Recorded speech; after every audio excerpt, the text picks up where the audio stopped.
check, under control. Okay, good morning everybody.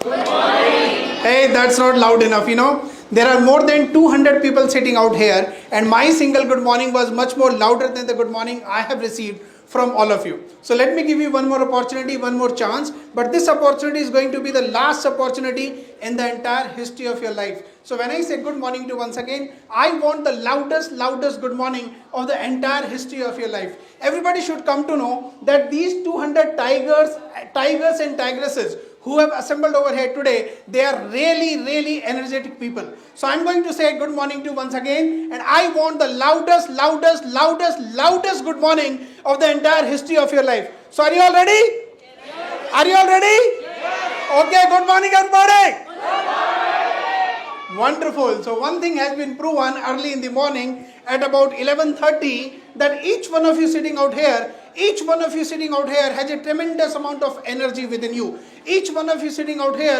has a tremendous amount of sincerity and enthusiasm and passion and drive and determination. पर वो बोलते हैं ना, ज़माने की मार, जिंदगी की ठोकर, राइट, और बच्चों की परवरिश ने शायद वो ताकत, वो जुनून को थोड़ा सा ठंडा कर दिया है. Correct? So can I speak to you in Hindi or English? What do you want me to do? Hindi or English?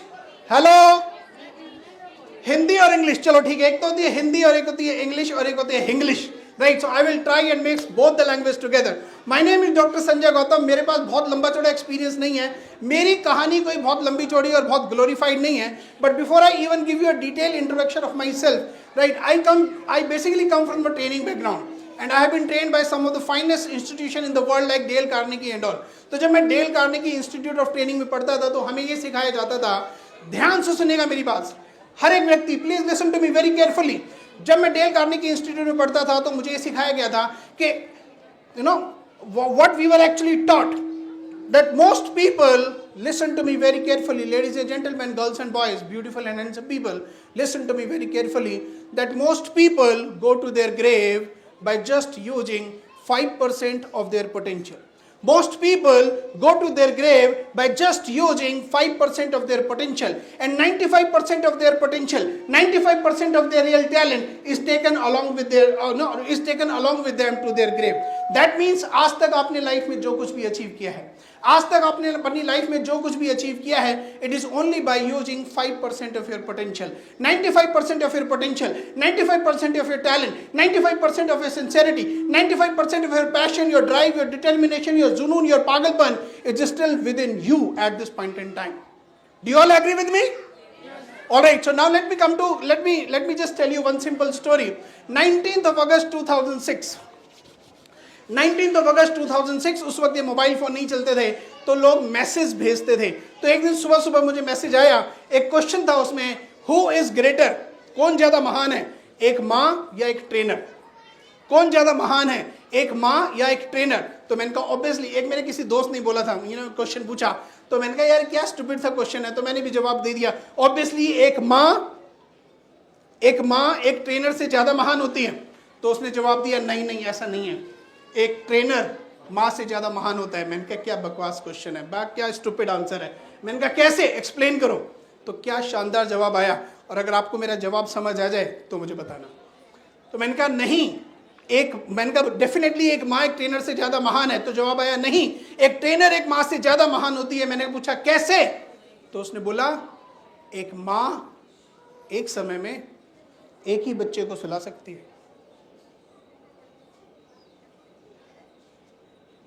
और एक ट्रेनर अगर चाहे तो पूरे हॉल को एक साथ.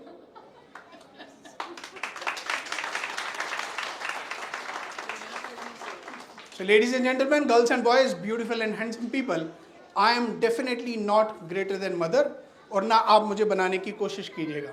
तो what do I mean by that? Please participate in my conversation. Are you all ready? All right, so let's start the show. Let's start the show with simple few slides of presentation that I have prepared for all of you. तो अभी तक आप जान चुके होंगे, मेरा नाम है doctor Sanjay Gautam. I have completed my PhD in counselling psychology. Apart from that I also on a USA certified iris analyst and a counselor, right? I have been studying brain, mind and psychology for last 14 years. 14 साल का वनवास चल रहा है मेरा, बस खत्म ही होने वाला है. ठीक है, तो पिछले 14 साल से I have been studying brain, mind, psychology and various functions of the brain. और आज अपने इस 14 साल के वनवास के बाद जो 14 साल के वनवास के बाद जो कुछ भी मैंने कुछ सीखा है उसका कुछ पोर्शन मैं आज आप सभी लोगों के साथ शेयर करने वाला हूं। Don't worry, I promise you, I commit you, I give you the guarantee, कसम माँ कसम, सेशन एकदम बोरिंग नहीं होने दूंगा। हाँ, hello, are you all with me? Are you all with me? Okay, right, ठीक है। तो डोंट वरी, इस सेशन बिल्कुल बोरिंग नहीं हो दूंगा। तो जैसे मैंने कमिटमेंट दिया, I am not greater than mother, तो मैं I am a man of words, अपनी जबान का पक्का आदमी हूं, मैं जबान पे टिका रहूंगा, ठीक है। तो this is my brief introduction. Basically मैं दिल्ली का रहने वाला हूं, born and brought up in the city of Delhi. उसके अलावा बात करते हैं, आज मैं यहाँ अपने बारे में बात करने के लिए आया ही नहीं हूँ। आज मैं यहाँ अपने बारे में बात करने के लिए आया ही नहीं हूँ। मैं आया हूँ आपके बारे में बात करने के लिए। राइट, आप में से कितने लोग पेरेंट्स हैं? हाथ खड़ा करना जरा। सभी हैं, वेरी गुड। मैं खुद भी हूँ। I have a daughter of 15 years of age, she is studying in 10th class. मोही नाम है उसका, मोही गौतम, ठीक है। तो आज मैं आपसे बात करने आया हूँ आपके बारे में। आज मैं आपसे बात करने आया हूँ आपके बच्चों के बारे में। NCRB, national crime record bureau. अमर, एक पानी की बोतल रखना इधर। Right, NCRB, national crime record bureau. National crime record bureau government of India का एक डिपार्टमेंट है। जैसे कि इसके नाम से ही पता चलता है कि इंडिया में होने वाले जो क्राइम्स हैं उनका डेटा ये मेंटेन करते हैं। तो नेशनल क्राइम रिकॉर्ड ब्यूरो की एक रिपोर्ट है जो हर साल पब्लिश होती है, और वो रिपोर्ट ये कहती है कि इंडिया में हर साल करीब 10,000 से भी ज़्यादा स्टूडेंट्स सुसाइड कमिट करते हैं। 10,000 हर साल। सुनने में हो सकता है बहुत छोटा सा नंबर लग रहा हो, लेकिन जब आप इस नंबर को तोड़ेंगे और इसकी गहराई में उतरेंगे तो आपको ये पता चलेगा कि जितनी देर में आप अपनी फैमिली के साथ एक डिनर खत्म करके उठते हैं ना, उतनी देर में देश के किसी एक कोने में एक स्टूडेंट अपना जीवन खत्म कर लेता है। यानी कि इंडिया में हर 1 घंटे, and to be very precise, हर 52 minute, every 52 minutes one student commit suicide in India, every 52 minutes. और ये सचमुच हम सभी के लिए बहुत ही अलार्मिंग इंफॉर्मेशन है। शायद हम रियलाइज नहीं करते क्योंकि हमारी आंखों के सामने ही नहीं हो रहा है, बट ये रियल डेटा है, राइट। और जब इसका सबसे बड़ा कारण, ऑब्वियसली इसके कारण को ढूंढने की कोशिश की गई, तो इसका जो सबसे बड़ा कारण उभर के सामने आया वो है पेरेंट्स की हाई एक्सपेक्टेशन। आज की डेट में हर एक पेरेंट अपने बच्चे से एक्स्ट्राऑर्डिनरी परफॉर्मेंस की एक्सपेक्टेशन रखता है। बल्कि मार्केट में या समाज में एक ऐसा ट्रेंड चला हुआ है कि अगर आज की डेट में कोई बच्चा 90% से कम मार्क्स लेकर आता है तो पेरेंट्स उसे इस तरह से ट्रीट करते हैं, ऐसी नजरों से देखते हैं जैसे कि उस बेचारे ने कोई बहुत बड़ा गुनाह कर दिया। करेक्ट, हर पेरेंट्स अपने बच्चे से एक्स्ट्राऑर्डिनरी परफॉर्मेंस की उम्मीद करता है।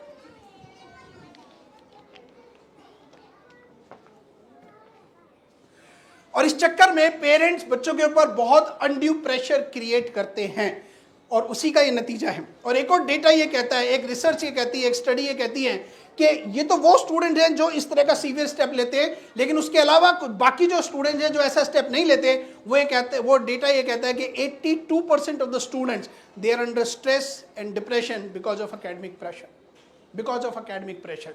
तो माय डियर पेरेंट्स, आज मैं आप लोगों से बात करना चाहता हूं दिल से, क्यों ना मैं अब आप देख रहे हो मैं हिंदी में बात कर रहा हूं, क्योंकि मेरे कोच ने मुझे सिखाया कि अगर किसी पे इंप्रेशन छोड़ना हो तो इंग्लिश में बात करो, और अगर दिल से दिल जोड़ना हो तो हिंदी में बात करो, ठीक है। तो इसलिए अब मैं हिंदी में आ गया हूं, तो दिल से दिल को जोड़ने की बात करने की कोशिश कर रहा हूं। तो पेरेंट्स, आप सभी लोगों को यह समझने की जरूरत है कि इस दुनिया में हर बच्चा डॉक्टर नहीं बन सकता, हर बच्चा इंजीनियर नहीं बन सकता, लेकिन हर बच्चा कुछ ना कुछ एक्स्ट्राऑर्डिनरी जरूर बन सकता है। Do you all agree with me? Yes और नो? राइट। हर बच्चा डॉक्टर नहीं बन सकता, हर बच्चा इंजीनियर नहीं बन सकता, हर बच्चा चार्टर्ड अकाउंटेंट या साइंटिस्ट नहीं बन सकता, लेकिन हर बच्चा कुछ ना कुछ एक्स्ट्राऑर्डिनरी जरूर बन सकता है। और वो कुछ ना कुछ एक्स्ट्राऑर्डिनरी डिपेंड करता है बच्चे की प्रीनेटल यूनिक एबिलिटीज के ऊपर। प्रीनेटल यूनिक एबिलिटीज, अब ये क्या भला होती है? तो प्रीनेटल यूनिक एबिलिटीज हमारे ब्रेन की वो एबिलिटीज हैं जिनके साथ हम इस दुनिया में पैदा हुए हैं। तो अगर पेरेंट्स अपने बच्चे की उस प्रीनेटल यूनिक एबिलिटी को आइडेंटिफाई कर लें और अगर उसके ऊपर काम करना शुरू करें, तो मुझे पूरा विश्वास है कि इस दुनिया में हर बच्चा लाइफ में एक्स्ट्राऑर्डिनरी सक्सेस अचीव करेगा ही करेगा। हो सकता है आपको मेरी बात अभी समझ ना आ रही हो, मैं 2 सिंपल एग्जाम्पल देके आपको अपनी बात समझाने की कोशिश करूंगा। एक एग्जाम्पल है सचिन तेंदुलकर और दूसरा एग्जाम्पल है लता मंगेशकर। आप में से कितने लोगों को मालूम है कि सचिन तेंदुलकर 10th क्लास में फेल हो गए थे? राइट, मालूम है ना? जग जाहिर है ये fact. Sachin Tendulkar 10th class में फेल हो गए थे और लता मंगेशकर, शायद आपको पता भी नहीं होगा कि ये महिला अपने पूरे जीवन में कभी स्कूल ही नहीं गई। ठीक है, ये महिला अपने पूरे जीवन में कभी स्कूल ही नहीं, गोवा के पास एक गांव है जिसका नाम है मंगेश, वहां की ये महिला रहने वाली है और ये महिला अपने पूरे जीवन में कभी स्कूल ही नहीं गई। तो हमारे पास एक साइड में है सचिन तेंदुलकर और दूसरी तरफ है Lata Mangeshkar. Sachin Tendulkar 10th class failure और लता मंगेशकर पूरी तरह से अनपढ़ महिला। तो अकेडमिकली अगर आप इन लोगों को देखेंगे, पढ़ाई के एंगल से अगर आप इन लोगों को एनालाइज करेंगे अपना मैग्नीफाइंग ग्लास लेके, तो आप ये इस नतीजे पे पहुंचेंगे तो कि अकेडमिकली ये दोनों के दोनों नालायक थे। ये अकेडमिकली दोनों के दोनों नालायक थे। एक बच्चा जो 10th क्लास में फेल हो गया, आप उसको क्या बोलोगे, यार बड़ा नालायक है, 10वीं भी पास नहीं तेरे से। तो अकेडमिकली ये लोग बहुत ज्यादा सक्सेसफुल लोग नहीं थे, लेकिन अकेडमिकली फेलियर लोग जब अपने अपने फील्ड में उतरे तो इन्होंने कामयाबी की बुलंदियों को छुआ। एक बना द गॉड ऑफ क्रिकेट और दूसरी बनी स्वर साम्राज्ञी, और दोनों के दोनों भारत रत्न। करेक्ट, यस और नो? अब मुझे आप बताइए कि आप में से कौन से पेरेंट्स ऐसे होंगे जो ये नहीं चाहेंगे, thank you very much my dear sweetie, right right. तो अब आप मुझे बताइए कि इस दुनिया में ऐसे कौन से पेरेंट्स होंगे जो ये नहीं चाहेंगे कि उनका बच्चा भी लाइफ में सचिन तेंदुलकर या लता मंगेशकर जैसी कामयाबी हासिल करे? चाहेंगे ना? यस और नो? दो सिंपल एग्जांपल और देते हैं। गधे से बात करते हैं। गधा सबको मालूम है ना, डोंकी, राइट राइट, सबको मालूम है डोंकी। तो गधा, एक गधे को आप अगले 3 महीने, 4 महीने, 5 महीने, 6 महीने लगातार दौड़ने की ट्रेनिंग दो, राइट। उसके लिए best of the diet, best of the exercise, best of the jockey, best of the training, सब कुछ आपने उसके लिए ऑर्गेनाइज किया। 6 महीने तक उसके ऊपर खून पसीना एक कर दिया और उस गधे को दौड़ने की जबरदस्त ट्रेनिंग दी गई और 6 महीने बाद उस गधे को एक घोड़े के साथ रेस कराई गई। आपको लगता है कि वो गधा कभी घोड़े से रेस में जीत पाएगा? यस और नो? नो, नहीं जीत पाएगा ना, नहीं जीत पाएगा। ट्रेनिंग के बावजूद, डाइट के बावजूद, एक्सरसाइज के बावजूद, बेस्ट ऑफ द जॉकी के बावजूद, उसके बावजूद भी वो गधा कभी भी घोड़े से रेस में नहीं जीत पाएगा। अब घोड़े की बात करते हैं। एक घोड़े को आपने ले लिया जो कि दौड़ने के लिए ही बना है और उसको जबरदस्त ट्रेनिंग दी गई। 6 महीने उसके ऊपर खूब इन्वेस्टमेंट किया गया, अच्छे से अच्छा ट्रेनर बुलाया, अच्छे से अच्छी डाइट, अच्छे से अच्छी एक्सरसाइज, और 6 महीने उसको जबरदस्त ट्रेनिंग दी गई जो कि दौड़ने के लिए ही बना है, उसको भी जबरदस्त ट्रेनिंग दी गई। और 6 महीने बाद उस घोड़े को चीते के साथ रेस में खड़ा कर दिया। आपको लगता है चीता ये घोड़ा कभी चीते को रेस में हरा पाएगा? यस और नो? नो। क्यों? क्योंकि cheetah is suppose to be the fastest animal on this planet, right. और चीते को किसी ने दौड़ने की ट्रेनिंग दी है क्या? नहीं दी। चीते को किसी ने दौड़ने की ट्रेनिंग नहीं दी, बिना ट्रेनिंग के भी वो अव्वल है, राइट। और उधर गधे को रात दिन ट्रेनिंग दी लेकिन उसके बावजूद भी वो हार गया। एक और एग्जाम्पल मैं देता हूं, ईगल। YouTube आजकल सभी के पास है, दुनिया में बहुत सारे मोटिवेशनल स्पीकर हैं, मैं डेफिनेटली उनमें से नहीं हूं, लेकिन आजकल बहुत सारे मोटिवेशनल स्पीकर के जब आप वीडियोस देखोगे तो वो अक्सर इस पक्षी का एग्जांपल देते हैं, ईगल बनो। क्यों ईगल? क्यों? क्योंकि जब बारिश होती है ना, जब बारिश होती है, आजकल बारिश का मौसम वैसे भी चल रहा है, जब बारिश होती है ना तो सारे के सारे पक्षी अपने अपने घोंसलों में छुप जाते हैं क्योंकि बारिश हो रही है। और उस भरी बरसात में ईगल इकलौता एक ऐसा पक्षी है जो एक ऊंची उड़ान भरता है और वो उड़ान बादलों के ऊपर तक उसकी जाती है। तो नीचे बादल बारिश का अपना कार्यक्रम कर रहे हैं और उस बादलों के ऊपर ईगल आराम से मस्त यू नो उड़ रहा है। तो बहुत सारे मोटिवेशन स्पीकर आपको बोलेंगे ईगल बनो, ईगल बनो, ईगल बनो। इन बेवकूफों को यह समझाने की जरूरत है कि ईगल बना नहीं जाता, ईगल जन्म लेता है। कबूतर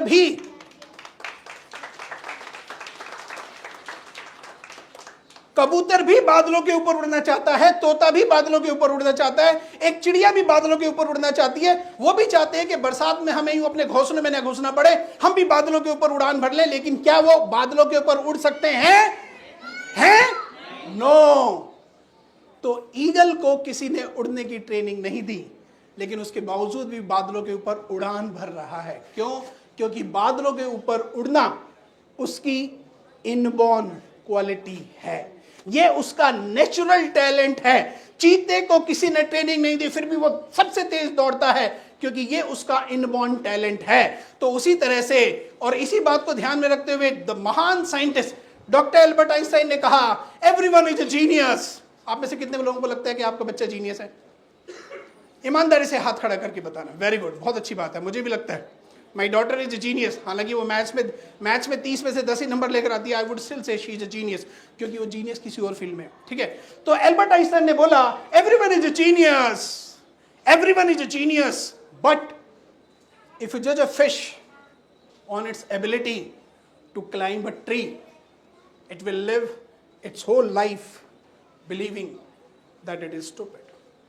आप एक मछली की काबिलियत इस बात से नहीं नाप सकते कि वो पेड़ पर चढ़ पाएगी या नहीं चढ़ पाएगी. करेक्ट? आप मछली की काबिलियत, अगर मछली की काबिलियत देखनी है तो पानी में देखो ना, और अगर पेड़ पर चढ़ने की काबिलियत देखनी है तो बंदर की देखो. क्योंकि अगर सारे पक्षियों को, सारे जानवरों को अगर एक ही टेस्ट करा दिया जाए कि भाई आप सबको पेड़ पे चढ़ना है, तो मछली तो बेचारी डिप्रेशन में चली जाएगी, वो तो आत्महत्या कर लेगी, और बंदर एकदम खुशी से नाचेगा कि भाई टॉप में ही करूंगा, क्योंकि उसको तो एग्जाम के सारे क्वेश्चन आते हैं. तो एल्बर्ट आइंस्टाइन ने बोला, everyone is a genius, but if you जज a fish on its ability to climb a tree, it will live it's whole life believing that it is stupid. So my dear friends, ladies and gentleman, girls and boys, मैं आपको सभी सिर्फ इतना सा message देना चाहता हूं कि आपका बच्चा 100% जीनियस है. राइट? आपका बच्चा किसी ना किसी फील्ड का चीता है, आपका बच्चा किसी ना किसी फील्ड का ईगल है, आपका बच्चा किसी ना किसी फील्ड का सचिन तेंदुलकर और लता मंगेशकर है. प्रॉब्लम यह है कि आपको नहीं पता कि वो किस फील्ड का चीता है, आपको नहीं पता कि वो किस फील्ड में सचिन तेंदुलकर बन सकता है, आपको नहीं पता कि वो किस फील्ड की लता मंगेशकर बन सकती है. अरे बच्चे का छोड़ो, हमें खुद का ही नहीं पता आज तक.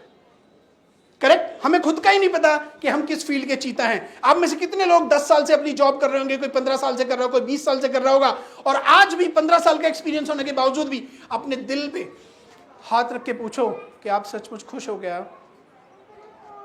है ना? राइट? बहुत सारे लोगों की दिलो दिमाग से आवाज आएगी कि नहीं यार, मैं लाइफ में वो नहीं कर पाया जो मैं करना चाहता हूं, क्योंकि शायद पता ही नहीं है कि हम एक्चुअली किस फील्ड के चीता हैं. राइट? और पेरेंट्स की इसी प्रॉब्लम को सॉल्व करता है हमारे ये साइंटिफिक असेसमेंट जिसका नाम है आइरिस एनालिसिस. अब ध्यान से सुनिएगा. अभी तक मैंने आप लोगों के सामने प्रॉब्लम शेयर करी है, अब मैं आप लोगों के सामने सॉल्यूशन शेयर कर रहा हूं. Listen to me carefully, listen to me carefully. Iris analysis. Iris क्या होता है? हमारी आंखों का कलर्ड पार्ट, देखिए उसको आइरिस बोलते हैं. हमारी आंखों का जो भी रंग है, जैसे कुछ लोगों की आंखें, कितने लोगों की आंखें ब्लैक कलर की है? हाथ खड़े करना. ब्लैक कलर वाली आंखें, वेरी गुड. ये सब लोग इंस्पायर्ड हैं. हाँ, ये काली काली आंखें तुरुरु, है ना? चलो, तो मैं आप लोगों को बताना चाहूंगा कि ब्लैक कलर की आईज इस दुनिया में एग्जिस्ट ही नहीं करती. ब्लैक कलर की आईज इस दुनिया में एग्जिस्ट ही नहीं करती हैं. ब्लैक कलर जैसी आंखें कोई चीज होती ही नहीं है. तो जिन आंखों के कलर को आप ब्लैक बोल रहे हो वो एक्चुअली डार्क ब्राउन है, और जिन आंखों के कलर को आप ब्राउन बोलते हो वो एक्चुअली हेजल है. तो आंखें ब्लैक कलर की होती ही नहीं है. ठीक है? तो सिर्फ 6 कलर होते हैं आंखों के. खैर मैं उसमें नहीं जा रहा हूं, वापस आते हैं. तो बात करते हैं आइरिस की. आइरिस हमारी आंखों का कलर्ड पार्ट होता है. आइरिस हमारी आंखों का कलर्ड पार्ट होता है, और आपको पता है कि हमारी आंखों का जो कलर्ड पार्ट है वो एक सर्कल की शेप में, राइट? और सर्कल कितने डिग्री का एंगल बनाता है? एक सर्कल वृत्त 360 डिग्री का एंगल बनाता है. तो कुछ इस तरह से हमारी आइरिस है, ये सर्कल के शेप में. तो मैं आपको बताना चाहूंगा कि हमारी आइरिस में करीब 24 जोन्स होते हैं. 24 जोन्स, और हर एक जोन हमारी बॉडी के किसी न किसी ऑर्गन को रिप्रेजेंट करता है. और हमारी आइरिस में जो सबसे बड़ा जोन होता है, जो कि है ये 11, 11 और 1 के बीच में. ठीक है?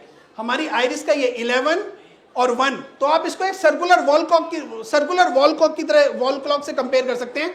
मान लीजिए आपके सामने एक सर्कुलर वॉल क्लॉक है, और उस सर्कुलर वॉल क्लॉक में 11:05 हो रहे हैं. अच्छा चलो मैथ्स का टेस्ट है. जब घड़ी में 11:05 होंगे तो घड़ी की दोनों सुइयों के बीच में कितने डिग्री का एंगल बनेगा? हेलो, कितने डिग्री का एंगल बनेगा? जब घड़ी में 11:05 हो रहे हैं तो घड़ी की दोनों सुइयों के बीच में कितने डिग्री का एंगल बनेगा? है ना? आपका मेरे जैसा हाल है, मैथ्स कमजोर है. हाँ, एनीवेज आंसर इज 60 डिग्री. तो 60 डिग्री का एंगल बनेगा घड़ी में, जब घड़ी में दोनों सुइयां, एक सुई 11 पे होगी और दूसरी सुई 1 पर होगी.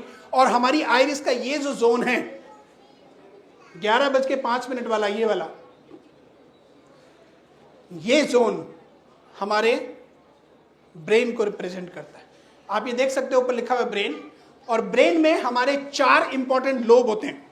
4 लेफ्ट में, 4 राइट में. तो टोटल 8 लोब्स होते हैं. और जो हमारा ब्रेन का सबसे बड़ा लोब है, फ्रंटल लोब बोलते हैं, उसको वर्चुअली एक्चुअली 2 पार्ट्स में बांटा गया है. जिसको फ्रंट वाला सेक्शन है उसको बोलते हैं प्री फ्रंटल लोब, और जो बाद वाला सेक्शन है उसको बोलते हैं फ्रंटल लोब. तो वर्चुअली 10 लोब है, पर वैसे 8 लोब हैं. और ये 8 लोब्स के नाम आपको यहाँ दिखाई देंगे.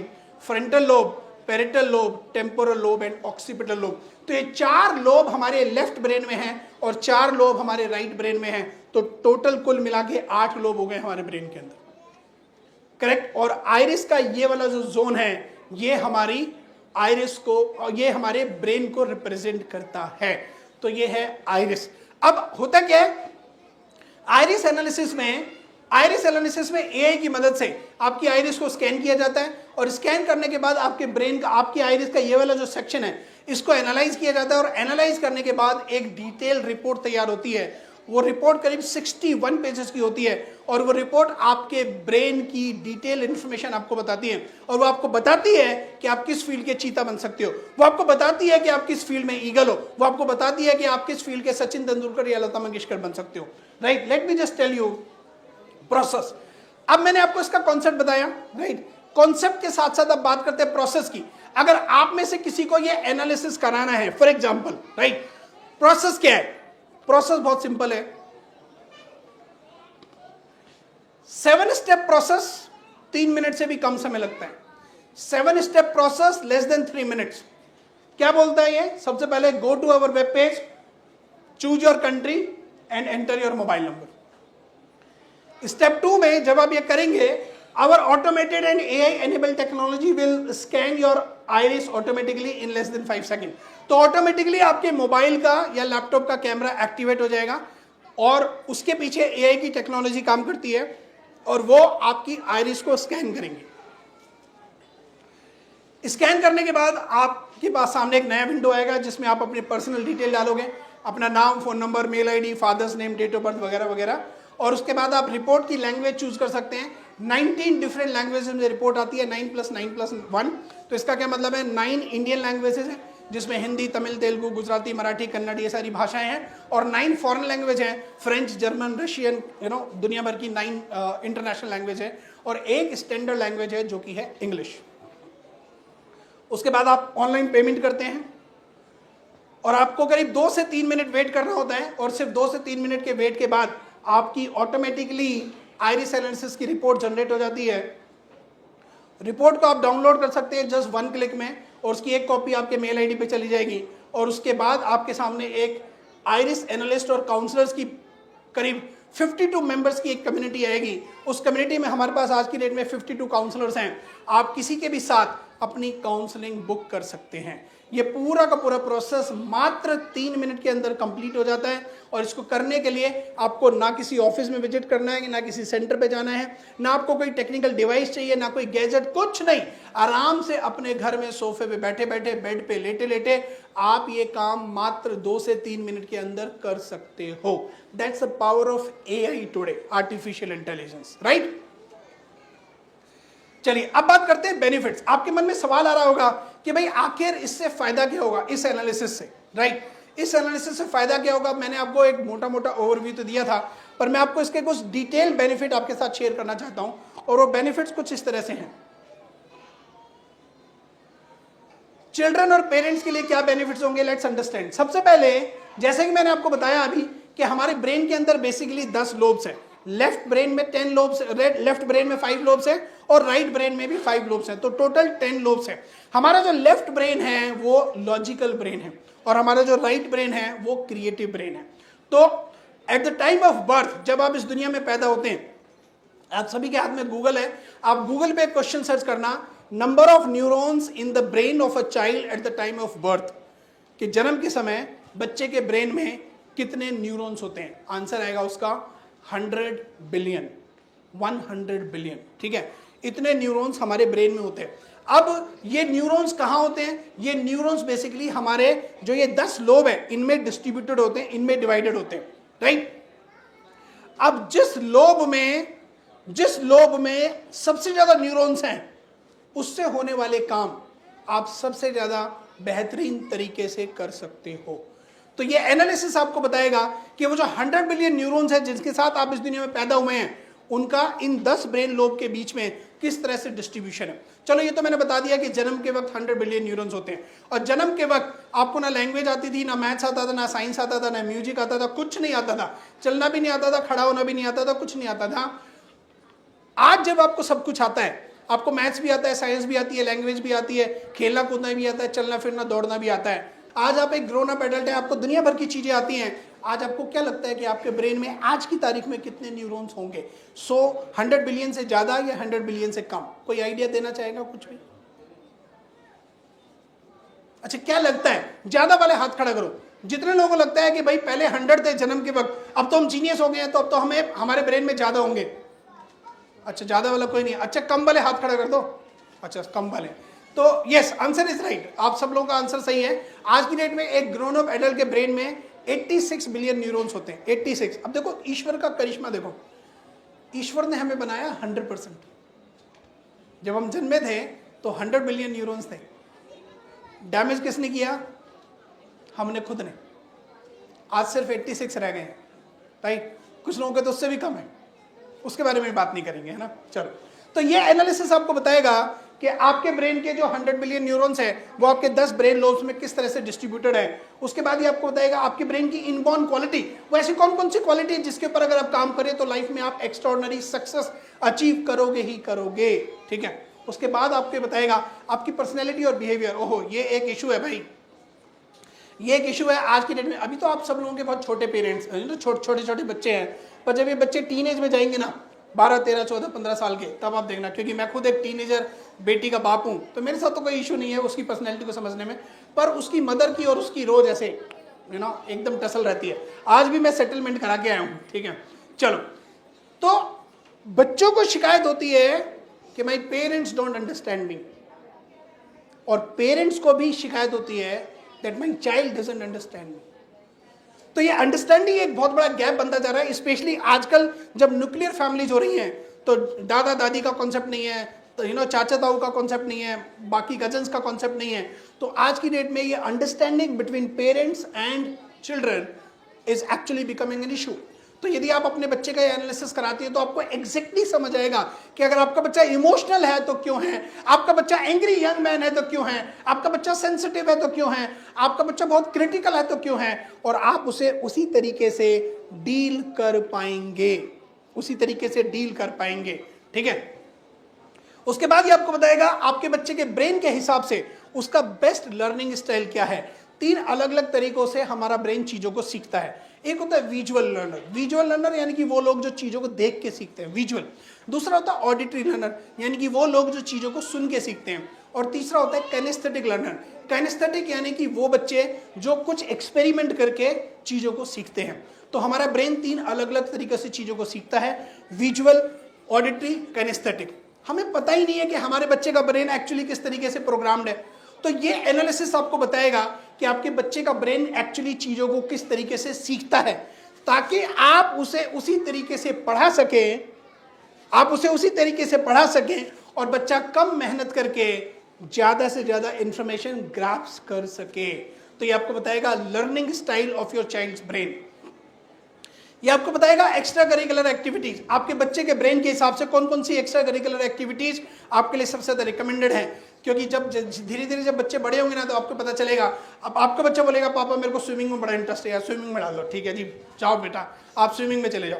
बच्चा 3 महीने स्विमिंग जाता है, 3 महीने के बाद कहता है यार स्विमिंग में मजा नहीं आ रहा, आप एक काम करो मेरे को म्यूजिक में डाल दो। आप कहते हो जा बेटा तू जरूर बड़ा होकर जाकिर हुसैन बनेगा। तो आपने उसको म्यूजिक में डाल दिया। 3 महीने वो म्यूजिक में जाता है, क्लास डिसकंटिन्यू करता है, फिर तो वो कहता है नहीं मेरे को चेस खेलना है। और ये प्रोसेस चलता रहता है। आप उसे 2-3 साल के अंदर 4-5 अलग अलग एक्स्ट्रा करिकुलर एक्टिविटी में भेजते हो, वो हर जगह 2 महीने 3 महीने 4 महीने जाता है, उसके बाद ड्रॉप कर देता है। और उसके बाद ऑब्वियसली इस प्रोसेस में वो एग्जैक्टली कुछ भी नहीं सीख पाता, आपका बहुत सारा टाइम और पैसा दोनों वेस्ट होता है। आइरिस एनालिसिस आपको क्लियरली बताएगा कि आपके बच्चे के ब्रेन के हिसाब से कौन सी एक्स्ट्रा करिकुलर एक्टिविटी उसके लिए सबसे ज्यादा रिकमेंडेड है। अगर आप उसे उसमें भेजें तो वो डेफिनेटली इंटरेस्ट लेगा, आउट परफॉर्म भी करेगा, क्विट नहीं करेगा, और आपका पैसा और एफर्ट दोनों फ्रूटफुल होंगे। स्ट्रीम सिलेक्शन 10th के बाद बच्चों के सामने एक बहुत बड़ी दुविधा रहती है, साइंस, कॉमर्स या ह्यूमैनिटीज, क्या लेना है मेरे को। और ज्यादातर बच्चे इन्फ्लुएंस होकर डिसीजन ले लेते हैं। मेरे दोस्त ने कॉमर्स ले ली तो चलो मैं भी ले लेता हूँ, मेरे पापा इंजीनियर है वो बोल रहे हैं साइंस ले ले तो मैं भी ले लेता हूँ। तो एक बहुत बड़ा कंफ्यूजन बच्चों की लाइफ में होता है हमेशा, और जनरली बच्चों को कोई गाइड करने वाला भी नहीं मिल पाता है। तो ये एनालिसिस आपको क्लियरली बताएगा कि 10th के बाद आपके बच्चे के ब्रेन के हिसाब से आपको उसे साइंस स्ट्रीम में डालना चाहिए, कॉमर्स में डालना चाहिए या ह्यूमैनिटीज में डालना चाहिए। तो स्ट्रीम सिलेक्शन में ये आपकी हेल्प करता है। उसके बाद डेफिनेटली करियर सिलेक्शन में, राइट, इंजीनियरिंग फील्ड में जाना है उसको, मेडिकल में जाना है, और आजकल तो इतने सारे नए नए फील्ड्स आ रहे हैं जो पेरेंट्स को, आम पेरेंट्स को पता भी नहीं है। ठीक है, आपको मालूम है साउंड इंजीनियरिंग जैसी एक इंजीनियरिंग भी होती है, साउंड इंजीनियरिंग, है ना, साउंड में इंजीनियरिंग करना।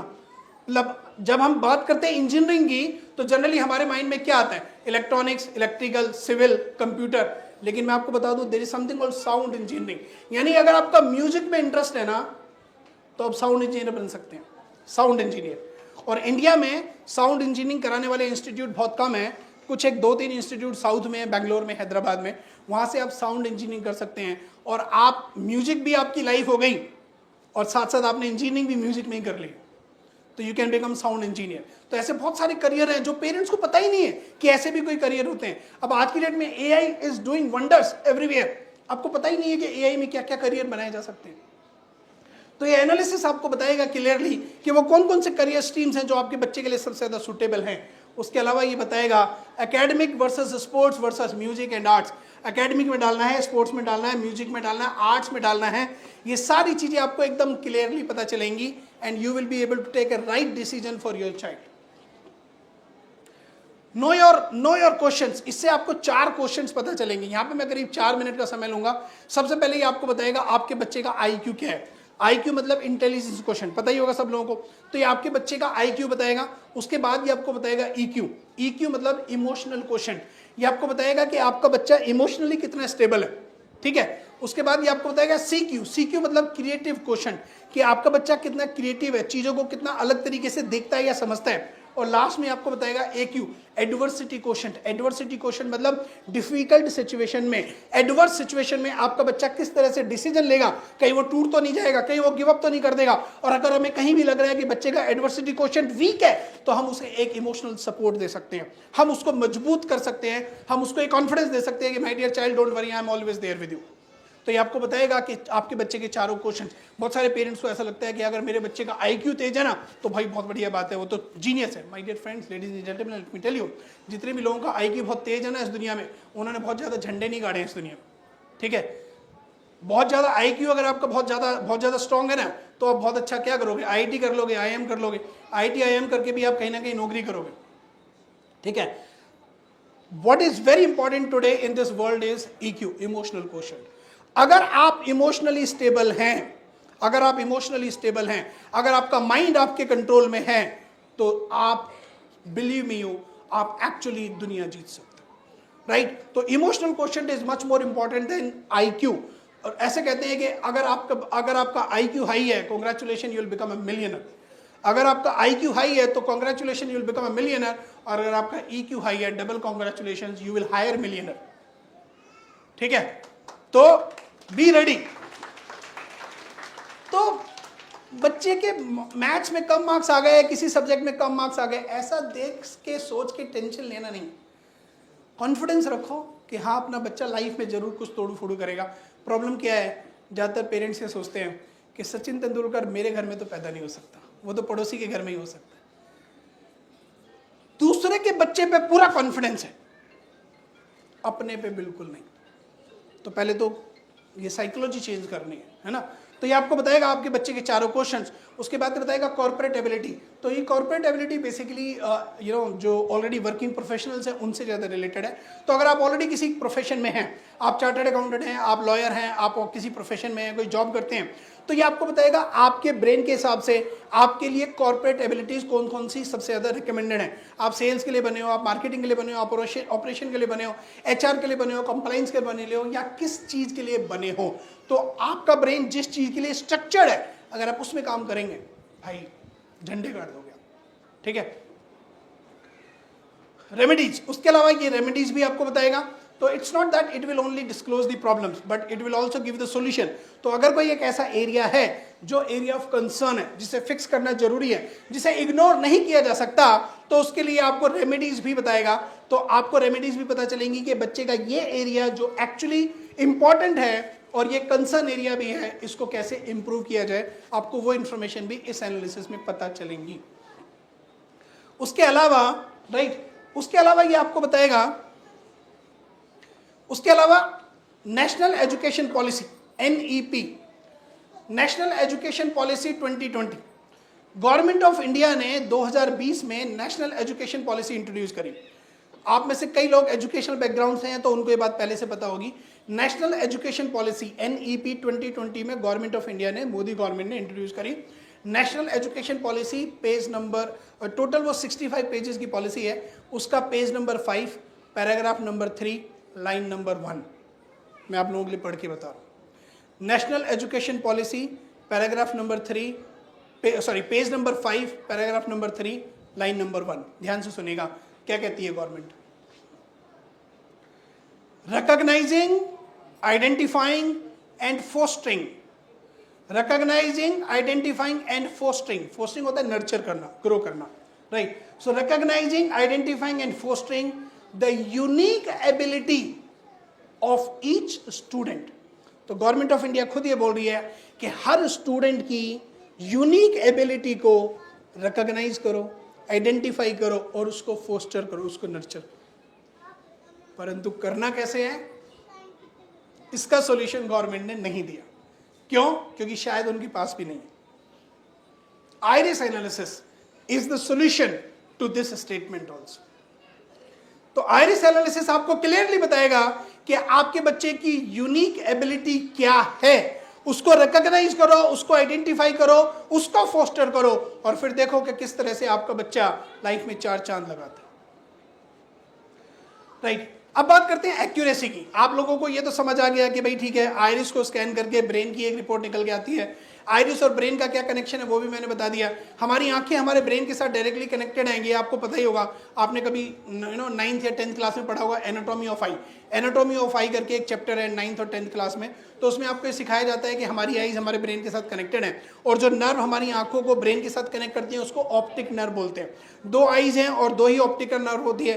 राइट आई हमारे लेफ्ट ब्रेन के साथ कनेक्टेड है, लेफ्ट आई हमारे राइट ब्रेन के साथ कनेक्टेड है।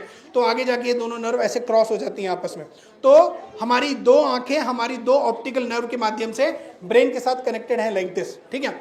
तो ये इसका साइंटिफिक बैकग्राउंड है। आइरिस का जो जोन है 11:05 वाला, वो भी मैंने आपको बता दिया। तो 100% साइंटिफिक असेसमेंट है ये। अब बात करते हैं एक्यूरेसी की, हाउ एक्यूरेट इज इट, कितना एक्यूरेट है। उसके लिए मैं आपके साथ एक वीडियो शेयर करना चाहूंगा। उस वीडियो में सबसे पहले मैं आपको दिखाऊंगा एक वीडियो, क्योंकि आइरिस एनालिसिस सिर्फ हम कर रहे हैं ऐसा नहीं है। हमारे अलावा एक और बहुत बड़ी कंपनी है जो आइरिस एनालिसिस के फील्ड में काम करती है और उस कंपनी का नाम है गूगल। उस कंपनी का नाम है गूगल। अब मैं आपके सामने एक वीडियो चलाने वाला हूं और उस वीडियो में आप देखेंगे मिस्टर सुंदर पिच्चई। मिस्टर सुंदर पिच्चई जो कि गूगल के CEO हैं, राइट, गूगल के CEO हैं। He is an IT pass out, I think from, right, he is the CEO of Google, IT pass out. तो गूगल भी आइरिस एनालिसिस के ऊपर काम कर रहा है। आपको उनकी एक छोटी सी वीडियो दिखाता हूं, please have a look at it. It's a collection of our teams and efforts to bring the benefits of AI to everyone. But उसके बाद है ना And एक we वीडियो, want एक this to फोल्डर work बनाया globally, so we are opening AI centers NJPS around के the नाम से, world. Navjyoti public school. उसमें AI ऊपर is going to impact video पड़ी है many टेस्टिमोनियल fields. के नाम से, उसके बाद I वो रन want to give करेंगे you a जब मैं couple आपको of बताऊं। examples today. Healthcare is one of the most important fields AI is going to transform. Last year, we announced our work on diabetic retinopathy, still leading cause of blindness, and we use deep learning to help doctors diagnose it earlier. And we've been running field trials since then at Aravind and Sankara hospitals in India, and the field trials are going really well. We are bringing expert diagnosis to places where trained doctors are scarce. It turned out, using the same retinal scans, there were things which humans quite didn't know to look for, but our AI systems offered more insights. Your same eye scan turns out holds information with which we can predict the 5-year risk of you having an adverse cardiovascular event. heart attack or strokes. So to me, the interesting thing is that more than what doctors could find in these eye scans, the machine learning systems offer newer insights. This could be the basis for a new non-invasive way to detect cardiovascular risk. And we just published the research, and we are going to be working to bring this to field trials with our partners. Another area where AI can help is to actually help doctors predict medical events.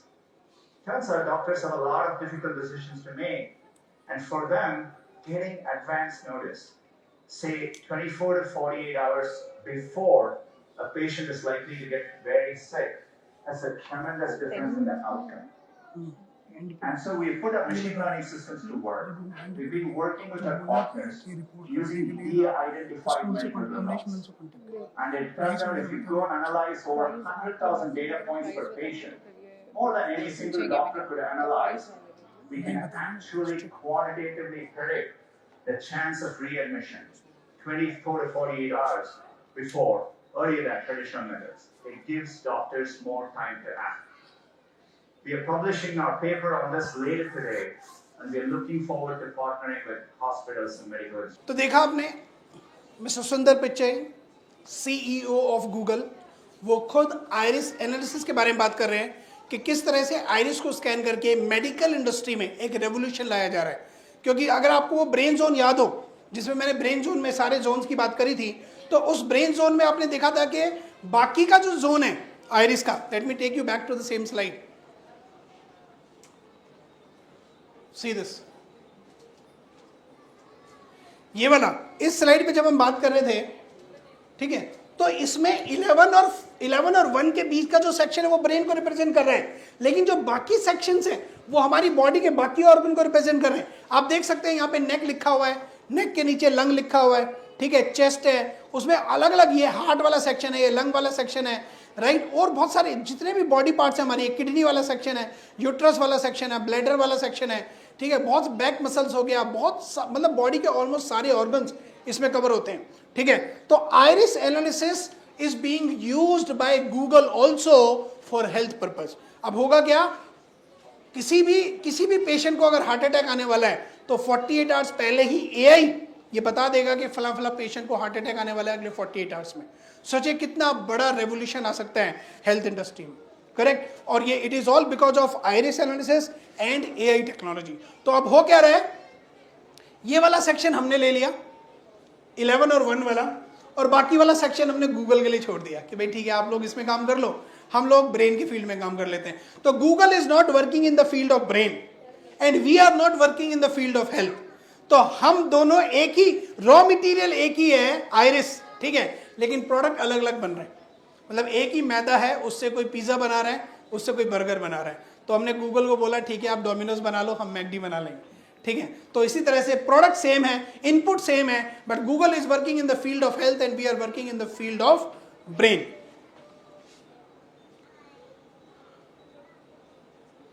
Right. अब एक छोटा सा video आपके mind में मैं accuracy को लेके एक छोटा सा वीडियो मैं और प्ले करूंगा which is hardly for 3 to 4 minutes. आप ध्यान से उस वीडियो को देखिएगा. ये वीडियो बेसिकली उन लोगों का है क्योंकि देखिए आपका बच्चा भी छोटा है. फॉर एग्जांपल आपका बच्चा 5 साल का है और अगर मैं आपको कोई एक एनालिसिस करके बताऊं कि आपके बच्चे का ये है, ऑब्वियसली आप कैसे, आपको पता कैसे चलेगा एक्यूरेट है, क्योंकि बच्चा तो भी बहुत छोटा है ना. तो बच्चे को छोड़ो, हमने बहुत सारे एडल्ट्स के ऊपर ये एनालिसिस किया है और एडल्ट्स किस तरह से फीडबैक देते हैं, क्या वो एक्यूरेसी बताते हैं, उसके बारे में मैं आपके साथ 5 मिनट का एक वीडियो शेयर करूं.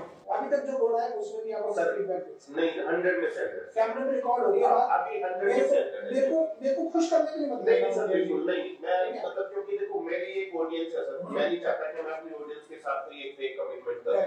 तो जितना भी सर ने बताया वो 100 में से मैं 100 दूंगा. एक पेज है इसका, पेज नंबर 21, स्पेशली आपको बोलना है. ठीक है सर. की परफॉर्मेंस दिखा रहा है एकेडमिक्स और स्पोर्ट्स. आप देख सकते हो एकेडमिक्स में आपको जो स्कोर मिला है वो 60 मिला है, स्पोर्ट्स में जाना है. Yes yes.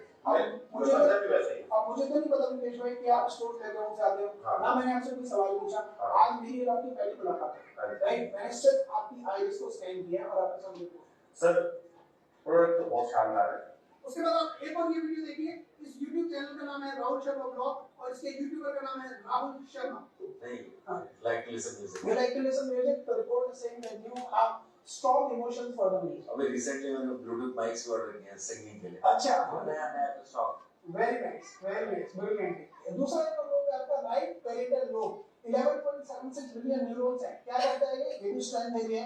क्या कह रहा है ये कह रहा है gross motor skills, body movement, kinetic energy, sports ability and body language. यानी कि भाई साहब आपको मेंटल थकान हो सकती है पर आपको फिजिकल थकान नहीं होती है। ठीक है, you have a strong stamina.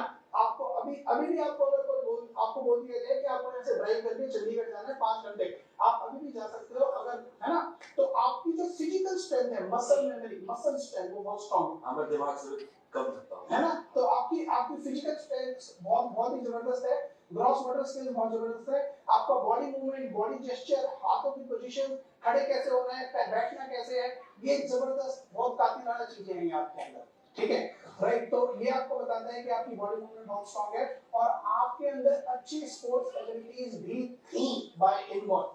मुझे नहीं पता कि आपने कभी लाइफ में स्पोर्ट्स खेला नहीं खेला, पर एनालिसिस ये कहता है कि अगर आप स्पोर्ट्स में इंटरेस्ट दिखाते, अपने आप को एनकरेज करते, तो कुछ ना कुछ झंडे वहां जरूर लाते। मैं हॉकी खेलता हूँ। शाबाश। वो किस्सा ये था कि मेरे फ्रेंड का हाथ टूट गया और वो यंग एज में होता है ना, दोस्ती सब कुछ। हाँ। तो उसने बोला भाई तेरा भाई नहीं खेलेगा तू खेलेगा। तो मैंने वो हॉकी का मैच छोड़ दिया, रीजनल लेवल तक खेला मैंने। वाह, ब्रिलियंट। तो रिपोर्ट सामने ये सर स्पोर्ट्स एबिलिटीज आपकी दिखा रहा है स्ट्रांग। ये बिल्कुल ठीक है, तो ये है आपकी रिपोर्ट का ओवरऑल ब्रीफ इंट्रोडक्शन है आपकी रिपोर्ट का। डिटेल में तो मेरे को 1 घंटा चाहिए जब मैं एक पेज के बारे में बात करूंगा, राइट। और फिर मैं आपको बताऊंगा कि ये रिपोर्ट और क्या क्या बोलती है, पर अभी तक जो बताया उसके बारे में क्या कहना है। बिल्कुल सही है सर। मैच कर रहा है, रेकमेंड करोगे किसी को? चलो, थैंक यू वेरी मच। तो आप एक और वीडियो देखिए, यहाँ पे यूट्यूबर का नाम है अंशु जादव और उनका खुद का नाम भी है अंशु जादव। हमने ऑन कैमरा उनके बच्चे का आइरिस एनालिसिस किया था और सुनिए क्या कहती है अंशु जादव आइरिस एनालिसिस की एक्यूरेसी के बारे में। अब मुझे बताइए, आप मदर हैं, आपका बच्चा 8th क्लास में पढ़ता है, 13 साल का बच्चा है, आप मुझे बताइए इसमें से आप कितनी बातों से करनी है? सर आपने जो बताई है उसमें 100 to 100 जो बातें इसमें निकली है sir, right. Thank you sir मैं ये चीज में ऐसा नहीं कह रही हूँ कि कैमरा सामने है, कि जो चीजें इसमें बताई है कि कितना वीक है क्या है, वो सारी चीजें बिल्कुल सही है। कम बोलता है और बहुत सारी चीजें जो पढ़ने में कैसा है वो भी इसमें बिल्कुल राइट बताया है। और एक लास्ट बात देखिए, ये है फ्रेंची जी बताओ का YouTube चैनल जिसके फाउंडर है श्री आशीष अग्रवाल। आशीष अग्रवाल जी की ऑन कैमरा हमने आइरिस एनालिसिस की रिपोर्ट की थी और ऑन कैमरा उनकी काउंसलिंग करने के बाद उनका फीडबैक लिया। जानिए जरा आशीष अग्रवाल जी क्या कहते हैं आइरिस एनालिसिस के रिजल्ट के बारे में। एक और चीज बताओ सर, आपका प्रोफेशन पब्लिक डीलिंग है। हां जी, लेकिन पब्लिक डीलिंग आपके ब्रेन की कोर स्ट्रेंथ नहीं है। आई एम सॉरी, हां राइट। आप पब्लिक डीलिंग मतलब ये वो सारी चीजें बता देगा क्या है क्या नहीं है। आप पब्लिक डीलिंग के प्रोफेशन में हो सर, दुनिया भर के लोगों से बातचीत करते हो, इवेंट करते हो, तो पब्लिक डीलिंग आपकी कोर स्ट्रेंथ होनी चाहिए। लेकिन ये आप पब्लिक डीलिंग के लिए बने नहीं, राइट। पब्लिक डीलिंग आप कर लेते हो क्योंकि आप इस प्रोफेशन में हो, लेकिन आपका जो रिपोर्ट है वो ये कहता है कि आपका जो राइट प्रीफ्रंटल लोब है उसमें सिर्फ 9.35 बिलियन न्यूरॉन्स हैं जो कि पब्लिक डीलिंग है। आप देख सकते हैं स्क्रीन पे पब्लिक डीलिंग लिखा हुआ है और स्कोर है 9.35 बिलियन और 9.35 बिलियन का मतलब है कि आपका एवरेज एरिया है। ये वीक एरिया नहीं है, लेकिन एट द सेम टाइम ये स्ट्रांग एरिया भी नहीं है, ये आपका एवरेज एरिया है। तो अगर आपको मौका मिले तो आप अपने साथ अकेले में टाइम बिताना पसंद करोगे बजाय पब्लिक। ऐसा होता है राइट। तो मैं अपने आराम से होटल में रहता हूं। अगर टॉप कैपेबिलिटीज को पकड़ लिए रहे, मतलब अगर आप एक छोटे बच्चे होते और मैं आपके पेरेंट्स के साथ बैठा होता और ये रिपोर्ट मेरे सामने होती तो मैं आपके पेरेंट्स से हाथ जोड़कर रिक्वेस्ट करके या सीना तान कर रिक्वेस्ट करता कि मिस्टर अग्रवाल, मिसेस अग्रवाल, आपका बच्चा तो इस दुनिया का बेस्ट आर्किटेक्ट या बेस्ट, इसको आप आर्किटेक्ट में या इंटीरियर डिजाइनिंग में डालो।